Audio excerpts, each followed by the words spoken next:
Okay, Jay, appreciate your coming in. I appreciate it very much letting me talk to you today. All right. Now, first of all, tell me your name, your whole name. Floyd James Johnson, Jr. Okay. When were you born, Jay? January 8, 1947. What's your address right now? Where do you live? 2048 Carriage Run, Pond Creek Road, West Portsmouth, Ohio, 45663. How long have you been out there? About 15 years. Where were you before then? Well, I was raised on Dry Run. Okay. Were you out on Dry Run then, before you moved to Cary's? Oh, no, I lived, Years ago? yeah. Okay, okay. I was married and lived on Redinger Road in Rosemount. Okay, Married again and lived in Wheelersburg. okay. Divorced again and lived in Carriage Run. You're about to catch up with me. I'm ahead of you. Now, I ask you a couple of questions. The library likes to get a little family tree. What were your parents' names? Well, my dad's name was Floyd James Johnson Sr. Senior. My mother's name was Kathleen Blevins. Kathleen Blevins. Now, were they both from Scioto County? Yes. Now, what was your father's parents' names, your grandfather's on your father's side? I don't know. They moved here. No, his mother, the grandma, I don't remember her name. Okay. I only met her one time. How about your mother's parents' names? Okay. What were your grandparents' names on your mother's side? That would be Robert and May Blevins. Robert and May Blevins. Do you know May's maiden name? Fosdal. What was it? Fosdal. It's a good German name, Fosdal. Yeah, it sounds German. It was. Okay. And now, were they from Scioto County too? My grandfather was born in Kentucky, but he raised and lived in the rest of his whole life in Ohio. Okay. Now, where did you go to school? Where did you go to? Portsmouth West. Portsmouth West. Did you graduate from Portsmouth West? Yes. And what year was that? 1964. You graduated in 1964. What did you do after you graduated? Well, I worked with my uncle as a carpenter until at that time when you turned 18, you went straight to Ashland for a physical to be in the military. Okay, 1964, and you went to Ashland for your physical examination for Yeah. the military? It was around 60. Didn't actually go till 65, something Okay. like that. Mm-hmm. And when did you join the Air Force? You joined the Air Force? Mm-hmm. Okay. But that's a story there I wanted to tell you. Okay, tell me that story. Okay, we just about all knew each other, went up on the bus from Greyhound. I think there was 2 busloads of us. But the guy that I was with, went up there with, me and him, we joined the Marine Corps. And that's what I wanted to be, was in the Marines. Well, after the testing, we just walking around. This Air Force recruiter called me into his office. I said, I can't go with you. I said, I've already joined the Marine Corps. He said, that doesn't mean anything. You haven't signed anything. You haven't made any obligation. Just take my test. So I took the test, and I rated real high on everything. So he said, once you join, I can promise you what you're going to get right now. So I did it. And he promised me mechanics. And I thought I was going to just be working on a truck or something. They had me work. After basic, I went to Chanute Air Force Base to work on the missile that hangs from the pylon of the B-52, the Hound Dog. That was my mechanic's job. That was your mechanic job. It wasn't a truck. It wasn't a truck, okay. So that would be about 1965 or Yeah, something like roundabout. that then? Okay. And so it sounds like this Air Force recruiter got you in to join the Air Force, and you wanted to join the Marines. Yeah, my buddy still went. He stayed in the Marines. He went to Vietnam. I didn't talk to him until we both got out later on in life. Okay. And I asked him. He had a picture of the group I would have been with. I said, George, how many of them come back? He said, well, about 1/3 of them didn't. Oh, Either my. they come back wounded or they come back in a box. Yeah. Okay. And I might have, if that had been that Air Force recorder, I probably would have been one of them. It might have But- been one that Yeah. wounded her in a box. Yeah, but I think my mother had plans to get me out of that because Oh. I was the sole surviving son. Okay. And she told me later that I didn't have to worry about it. She wasn't gonna let me go. So I don't know what would have happened if I had took the road in the Air Force. Where'd you do your basic training? Lackland Air Force Base in San Antonio, Texas. How long was basic training there? Remember? What? I think it's around 6 to 8 weeks, but also there was a case of meningitis, spinal meningitis going around, and our physical training was very, very simple, like 10 push-ups, 10 jumping jacks, run a 1/4 mile maybe. Okay. It was very easy. They didn't want us to catch it. Did you catch meningitis or anything? You didn't No, get sick, did you? Just, Okay. I don't know if anybody even on base caught it, just going around in town. We couldn't even go in town. Didn't get to see the Alamo. Did you go to Mexico? No.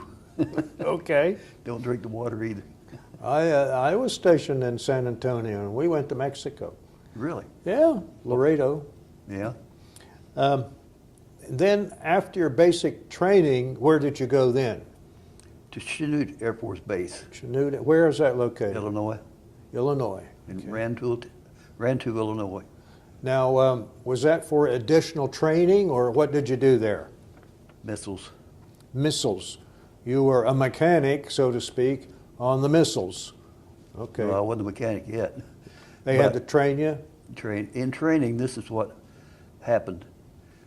On missiles, 100% is perfect. 99 is not. 98 and 97 is failing.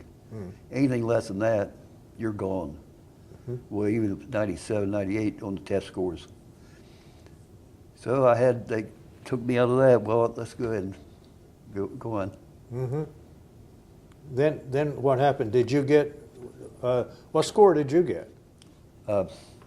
Not passing. Okay, so then what happened after that? It was a tough course. They also said, excuse me, but only about 1 or 10 make it through missiles. Okay. I mean, they would tell you, how could you work on a missile and you only get 98? Right. We expect 99 to 100. Well, after that, how long were you at that base? Oh, I can't tell you exactly, 3 or 4 months. Okay, and then what happened to you? I got requalified, and usually then it's either food service, clerical, or military police. What did you do? Well, I didn't get a choice, that much of a choice. Okay, They put me in clerical, yeah. and then I went to Topeka Air Force Base in Wichita, not Wichita, but Topeka Air Force Base, Forbes Air Force Base in Topeka, Kansas. What was the name of the base? Fordham? Forbes, F-O-R-B-E-S. Forbes, okay. Forbes. And it was just a couple days after they had a really bad tornado that went right down through town. Tore up Washburn University. It did a lot of damage. Okay. And it was really strange. I mean, to see that damage when we come in there. Did you have to help clean up or anything, or No, what? no. Okay. We were just steel airman basics. So now you're at Forbes Air Force Base, and then what did you do there? Clerical MOS? I took the clerical. That's what I got. I don't know if I chose it or took it. Mm-hmm. But How long were you there? well, they assigned me to records office. I worked in the records office. Now this is where there was just me and a gentleman by the name of Mr. Wayne Ice, and he was over records in the base. There were just me and him, and this old Major Burns, Major Burns? Okay. And he was just killing his time for retirement. Right. So he just sit there at the desk and took it easy. And there was the only three of us in that whole records office. And I learned how to do records really, really, really well. Uh-huh. As a matter of fact, my best friend there, I told him that they was going to have an inspection by the 8th Air Force the next day, and you better have your records straightened out. He said, man, our records are a mess. Oh. So I went over there that evening, and I got them all straightened out for him. Mm-hmm. And, well, anybody know, and you're the first one to know. I hope they don't change my discharge now. Okay. All right. But I got them all straightened out. But the sad part about it was I had no training in anything else other than records. I couldn't even type. Hmm. And Is that your phone? yeah, let it ring. Let it ring? Okay. So you just knew, you didn't even know how to type, but you were doing the records and everything like that, huh? Very Okay. good at it. Then I forget why, for what reason, I then got transferred to a air police squadron Oh. as basically a courier, taking things here, taking things there, doing leaves and just different little meaningless things, you know. Just, well, they were important, but, you know, it wasn't like anything like I expected in the military in Vietnam. Okay. That's where I wanted to go start with. Really? Yeah. Okay. Well, so now you end up with the Air Police, you say? Air Police? How long were you with that unit? I was there, I'd say that my biggest hunk of time was about, I'd say 7, 8, 9, 10 months, something like that. Okay. All I right. enjoyed it, but again, I didn't learn nothing about any other clerical fields. Okay. And you still couldn't type? Still couldn't type. Hunt and peck, that's about it. Okay. Didn't have to do much typing. That's what I do now. Yeah. So then, when were you discharged? Oh, I think it was April or May of 67, 68. Did you go anywhere else after after Forbes? Did you go to another base, another post somewhere? No, here's still at Forbes, and they give the test for you to be advanced from an airman basic to you passed your training, and then you'd be an airman third. Well, I failed the training. And the test, I mean, because all I knew how to do was records. Right. And they said, well, we're going to discharge you. I said, well, what are you going to do that for? I said, because you didn't make it in missiles, and you're not making it in clerical, so we give you a discharge. Honorable, everything perfect. I went to my first sergeant because I was upset. I can't remember his name, but I said, I don't want out. He said, basically said, he's a good gentleman. I mean, he's just a nice person. He said, they're giving you a perfectly good discharge with everything that anybody would want. He said, take it. He said, I would. You're liable to stay in here. I remember him saying this. You're liable to stay in here and get in some trouble and get a dishonorable discharge. Oh, no. So take this. He talked me into taking it. So, like I told you, it's going to be a boring story. Okay. That's about it. That's it? Okay. That's the end of it. All right. No shooting, no killing, All right. no blood. So you got out of the Air Force Yeah, then? just maybe with a paper cut. Huh? Okay. Paper cut. And were you discharged then at Forbes, or did you have Forbes, yeah. Okay. So where'd you go after Forbes then? Go home? Went home. Come home? Okay. And when did you get married? 1971. 71. And do you have any kids? Yes, two. Two? Okay. I met your son. Yeah, that was that's another story. That's another story? Yeah, Okay. that was by my second wife, Uh-huh. who I knew before my first wife, Uh-huh. and had my son. Okay. All You know, right. give somebody something to think about. All right, I hear you. I hear you. So, and then you had who's your other child? You have another child? I have I'm raising A what? my son, my adopted son. Okay. He's more like a son than anyone else Okay. had ever been. Uh-huh. I mean, when I used to say when he was young, I'd say my stepson. He'd say no. He said as a little boy made me quit saying that. He said, I'm your son. Good, good. Now, your dad, if you want to say anything about your dad being in the military? Yeah, you'd love to have his story. Yeah, yeah. And we've talked about that lots of times. He was in World War II. World War II, he joined at 17. He went down, his main part of his story, he went down to Bastogne and was in the Battle of the Bulge. Mm-hmm. I'm not sure, I think he went down there with Patton as his infantry, but he was there at Battle of the Bulge where fighting the Germans, which he, like I've told you before, he never talked about it. Very, very, very, very little. Matter of fact, when I tried to get him to do that interview, like I've told you, he got very upset and hung up on me and left the house, and well, 3-day drunk basically. Okay. And he just he couldn't take it. He left the Bulge because he got wounded. Okay. One thing he always said about the war at the Bulge, he said he always wanted to be with his buddies. Anytime you'd ask him about the war, he'd say, it's not something you want to talk about, it's something you want to forget. And then he might say later on, he said, I just want to be with my buddies. And of course, he went to Paris with his injuries, wounds, and his buddies stayed there. Oh. Most of them died. Oh. A lot of them died. As you know, if anybody knows about Bastogne, it could have cost us the war.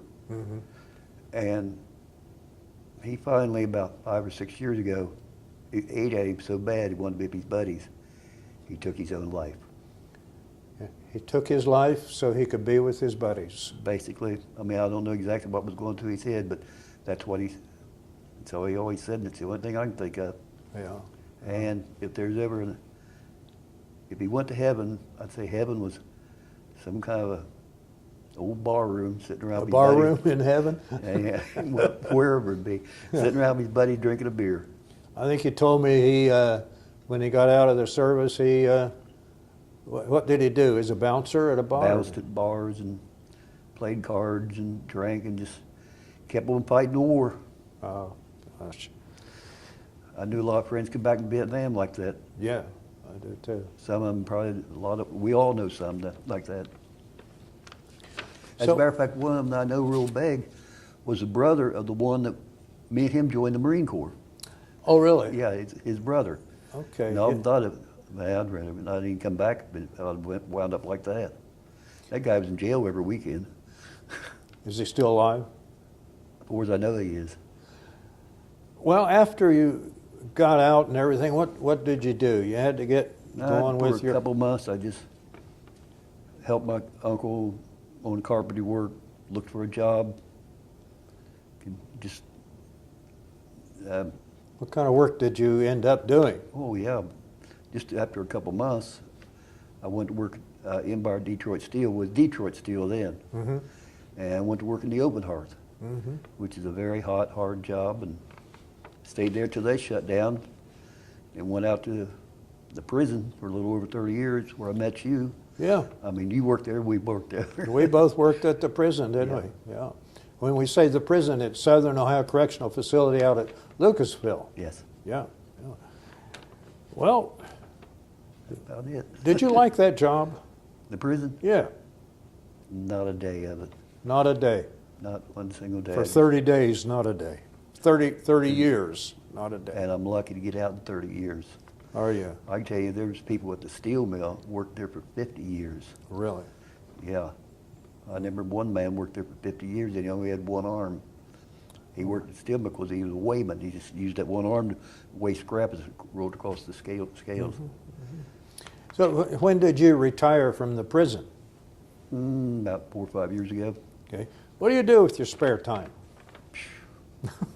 I don't know how I ever had time to go to work. Really? About sums it up. And anybody that is getting ready to retire, you better learn that. So you have a full day every day? Every day. Early in the morning till late at night. I don't know how I ever could have fit in enough time to go to work for a couple hours a day. Is there anything else you want to tell me? This wasn't so bad, was it? No, I'm just getting ready to tell you, I'm glad it's over. You didn't want to do this. No, I didn't. I twisted your arm, didn't Yes, you did. Like you broke it.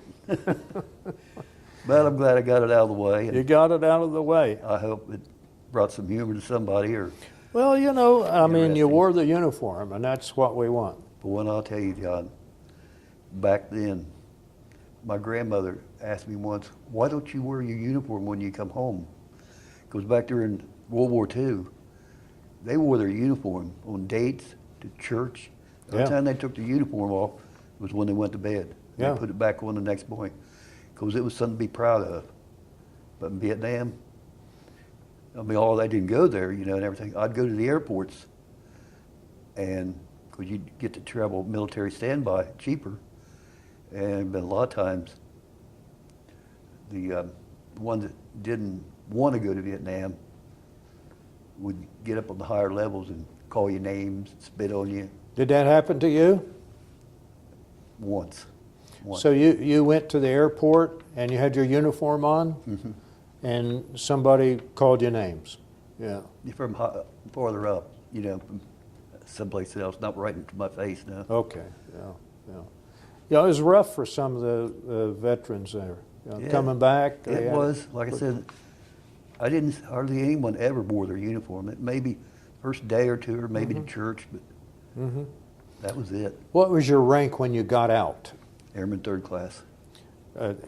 That's E3? I Something think like they that. didn't have that then. All right, Airman third class. Okay.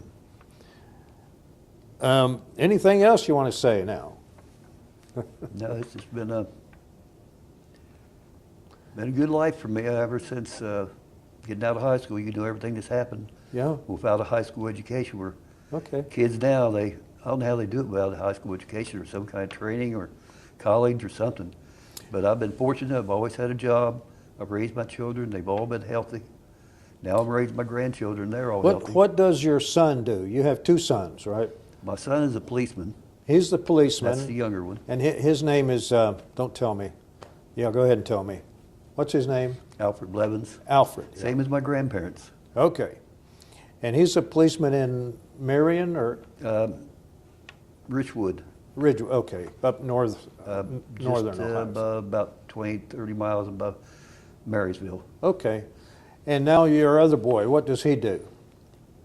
He is over all maintenance, everything, from removing snow to painting things at Memphis High School, well, Memphis School District, all the schools out there. So he's the main maintenance guy there? Yeah, Okay. the superintendent of all of it. Okay. Okay. And my son also, my younger one, is Uh-huh. a policeman. He's getting ready to go to work at Columbus Police Department. Is that you mean your grandson or? No, my son, my youngest one, stepson. Okay. And So he's going to go to the where? Police department where? in Columbus. Columbus? And here's another little thing. Well, now wait, is he the one at Minford now, or No, you've got two sons. two sons? One's 31, that's the policeman. The other one's over maintenance. Uh-huh. He's about 51, 52. He's Uh-huh. over maintenance out there. And then a stepson. No, first one was the stepson. The first one is the stepson. Yeah. That's Alfred Blevins. And Alfred's going to go. Is he moving? Yeah, he's Okay. already moved up to where he's working at now. Okay. He's doing a fantastic job up there. Yeah. They're just tickled to death to have him. He's already deported 2 aliens. Oh, okay. And then Oh, I was going to tell you tell me. about him. He wanted to join the military. Yeah. He wanted to be a Marine, just like I Yeah. was going to do. And that's when Iraq was still going on. He was in the middle of it. And I talked him out of it because I knew it was going to be too dangerous because there was a lot of boys getting killed over there then. Mm-hmm. I talked him out of it. So what did he do? Become a policeman. That's a dangerous Twice job. as dangerous. Yeah.